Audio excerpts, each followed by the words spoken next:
भूल नहीं सकते हैं, इसको याद रखना चाहिए। लेकिन इसके साथ साथ जिम्मेदारियां बड़ी है, जो हमारे भाई बैजू जी ने हमको कहा कि जब आप विधायक बन जाते हैं तो सब जिम्मेवारियां आप पर पड़ जाती हैं। आपके साथ कोई रहे नहीं रहे, आपको सबके साथ रहना है, और इस पर इसीलिए आपको मजबूर करना है। तो मैं इस मंच के माध्यम से मैं सभी को मैं आश्वस्त करता हूँ कि मुझसे जीवन में जो कुछ बन पड़ेगा, अब ऐसे भी मैं करता था, लेकिन चूंकि कमजोर खड़ी थी, सरकार नहीं थी, सत्ता नहीं थी, काम करने में हम लोग को परेशानी होती थी।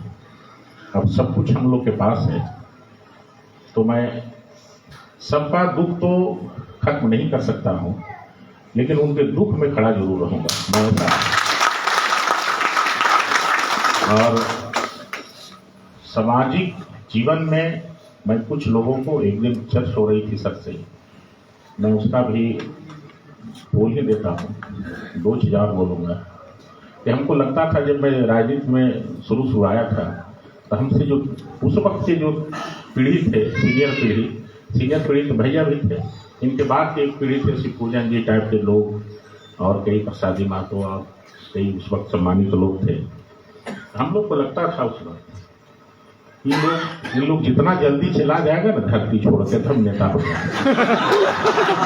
जो मैं अपनी बात उस वक्त का जो मेरा सोच था, उस वक्त लगता था कि जितना जल्दी चले जाएंगे तो हम नेता हो जाएंगे।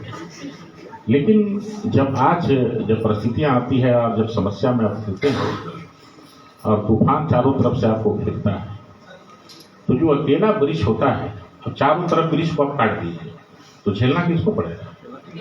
अकेला वृक्ष को। यानी आपका अस्तित्व उखड़ने के कगार पर आ जाता है। इसलिए मैं जो हमसे जो छोटे पीढ़ी के लोग हैं, जो राजनीति कर रहे हैं, जो सियासत कर रहे हैं, जिनकी जो सोच है और करनी भी चाहिए, उनको भी आगे बढ़ाना हम लोग को है। वो अपनी पीढ़ियों को उस तरह नहीं सोचे जिस तरह हम सोचते थे।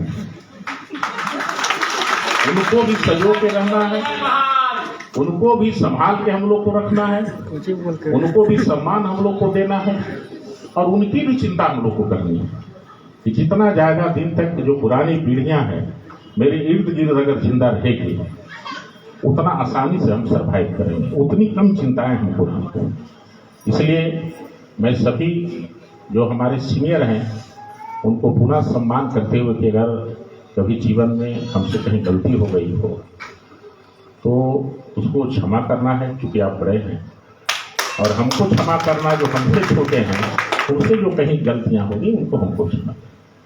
तो सबको अब चलना है उसी रास्ते पर, सबका उद्देश्य वही है। विचारधारा होता है अलग अलग लोगों को, आदमी से कोई लड़ाई होती नहीं है, उनकी विचारधारा से लड़ाई होती है। एक फिल्म नहीं देखे होंगे, कौन फिल्म थी जिसमें अमिताभ भैया 6 ने बोलता था, चप्पल एक था एक फिल्म में, सोने था क्या तो फिल्म थी, उस फिल्म में चप्पल सोचता है और पूछता है कितना नंबर पे, कहता है 6, और इधर देखता है कहता है 9, पता नहीं भूल गया।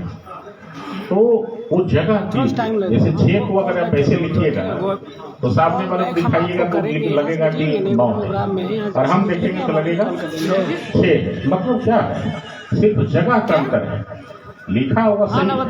अगर आप इस जगह पर आ जाइएगा तो आप भी उसको 9 ही देखिएगा, या फिर हम आपकी जगह चले जाएंगे तो हम भी उसको 6 देखेंगे, जगह का फर्क है। तो एक बात ये, और एक बात और मैं कहकर अपनी बात को समाप्त करूंगा कि सामाजिक बात और सामाजिक चेतना की बात है, और एक तरह से इतनी दीदी मेरी यहाँ पर उपस्थित है, मेरी बहन उपस्थित है, तो एक तो अच्छा किया आप लोगों ने, कुशवाहा या मौर्य शिक्षक संघ के लोगों ने, कि महिलाओं को इतना जागृत किया, इतना उनको फ्री किया, ताकि तब इस मंच पर इतनी संख्या में इतनी देर तक बैठी है। मैं इसके लिए बात करूं, क्योंकि जब हम नागवंश की बात किए तो नागवंश का मतलब होता है मात्र सत्तात्मक सत्ता, उस ओर आप जा रहे हैं। तो मुझे लग रहा है कि जो कुछ हो रहा है उसकी दिशा सही है, सही दिशा की ओर हम लोग जा रहे हैं, और ऐसे भी कहा गया है कि घर में अगर एक महिला अगर पढ़ी लिखी हो तो निश्चित तौर पर उसके बच्चे पढ़े लिखे। तो मैं सभी को बधाई और शुभकामना देते हुए नववर्ष की और एक अपील करते हुए मैं बात को समाप्त करता हूँ कि जो काम मैं नहीं कर सका, क्योंकि उस वक्त मेरा अधिकार नहीं था, क्योंकि विनीता बैठी है, हम झूठ भी बोल सकते थे। मैंने झूठ इस सेंस में कि तिलक दहेज की बात ये तो बोल देगी, नहीं होती थी बात बोल देते कि हम नहीं लिए हैं। तो चूंकि वो बस मेरा नहीं था, मैं लोगों से अपील करूंगा, यहाँ जितने लोग बैठे हैं पढ़े लिखे बैठे हैं, बेटा का तिलक मत लीजिए, उसको मुफ्त शादी कीजिए, तब लगेगा कि हम लोगों ने समाज में जो कुछ बोल रहे हैं वो कर रहे हैं। मैं लोगों से ये हमारा विनम्र आग्रह है। और जो छोटी छोटी बच्चियां हैं, यहाँ पर महिलाएं हैं, उसको भी लगेगा कि समाज मेरा सही दिशा जा रहा है। अगर समाज में हम समय दे रहे हैं, इन लोगों को भी पीड़ा होती होगी जब किसी महिलाओं का शोषण होता है। और महिलाओं को पढ़ाइए जरूर, पता नहीं किसके जीवन में क्या हो जाए। हम लोग कई बार ऐसा देखे हैं, मेरे यहाँ कई लोग आ जाती है महिलाएं, बहुत ममता लगता है कि लोग उसको छोड़ देते हैं, किसी का बच्चा हो गया, उसका जीवन कितना कठिन हो जाता है। तो पढ़ी लिखी रहेगी तो कुछ न कुछ करके वो अपना जीवन यापन वो कर लेगी। इसलिए बच्चियों को पढ़ाइए। मैं पुरुषों से अपील करता हूँ कि आप बेटे का तिलक मत लीजिए, ये दो काम जरूर कीजिए। उन्हीं संकल्पों के साथ सभी को बधाई, मकर संक्रांति की शुभकामना के साथ मैं अपनी वाणी को विराम देता हूँ। जय हिंद, जय सम्राट।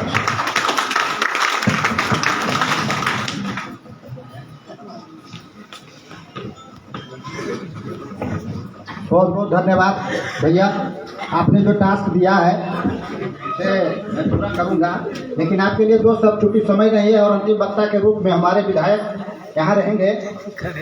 तो ये गीत का दो बोल है, आदमी चाहे तो तकदीर बदल सकता है, सारी दुनिया की तस्वीर बदल सकता है, आदमी सोच तो ले उसका इरादा क्या है, एक हसरत ठिकिया चल का मुझे प्यार मिले, मैंने एक हसरत ठिकिया चल का मुझे प्यार मिले।